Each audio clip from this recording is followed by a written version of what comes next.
मम्मीच्या दुसऱ्या बाळंतपणात मी मावशीकडे होते. आजीचा फोन आला आणि ती म्हणाली सरिताला मुलगी झाली. हा निरोप समजला आणि पुन्हा घरात हर्ष उमटलं. तेव्हा मी 7-8 वर्षांची होते.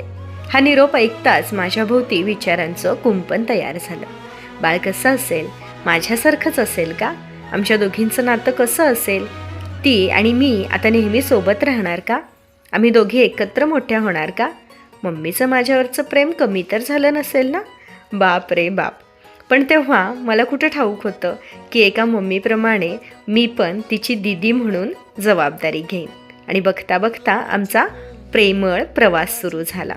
तिच्याशी खेळणं, तिला खाऊ घालणं, तिच्याकडे नेहमी कौतुकाने पाहणं, हे सगळं मला आवडू लागलं. पुढे हळूहळू तिच्या बोबड्या शब्दांची मी साक्षीदार होत गेले. गोड सुंदर बोलके डोळे असणारी माझ्याहून देखणी माझी बहीण प्रेरणा, नाव ठेवलं तिचं. ती मोठी होत गेली. माझी जबाबदारी आपोआपच वाढत गेली. मी नोकरी करत असल्यामुळे घरातल्या कामात नेहमीच माझी तिला मदत राहिली आहे.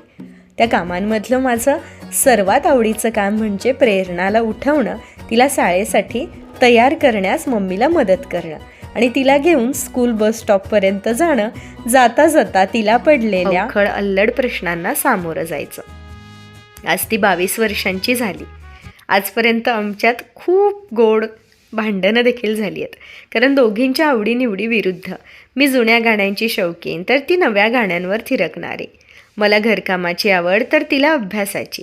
शांत बसून लिखाण करणं, घरामध्ये रमणं म्हणजे माझं सुख आणि मला सतावणं जणू तिचं कर्तव्यच. पण ह्याच सगळ्यात ती माझी केव्हा घट्ट मैत्रीण होत गेली आणि कधी माझ्या आयुष्यातली रेघ आणि रेघ मी तिला सांगत गेले मला कळलंच नाही.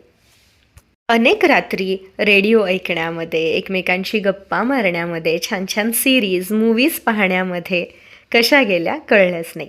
माझा फोन तपासायचा, माझ्या प्रत्येक हालचालीवरती लक्ष ठेवायचं, हे तिचं रोजचं काम असायचं. त्यामुळे आमचं आंबट गोड नातं तयार होत गेलं.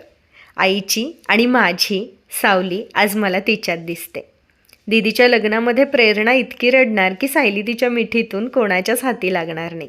मम्मीचं हे वाक्य खरं ठरलं. निर्मळ मन असणारी, माझ्यावर दादागिरी करणारी, मला अनेक प्रॅक्टिकल धडे शिकवणारी, मला वेगवेगळ्या विषयांवर मार्गदर्शन करणारी अशी गोड बहीण मिळाली, त्याबद्दल मी स्वतःला खूप भाग्यवान समजते. आम्ही कधीतरीच भेटतो, पण तरीही आम्ही नेहमी कनेक्टेड असतो. ती म्हणजे माझं हक्काचं ठिकाण, जिथं मी मोकळी होते, मी पूर्ण होते.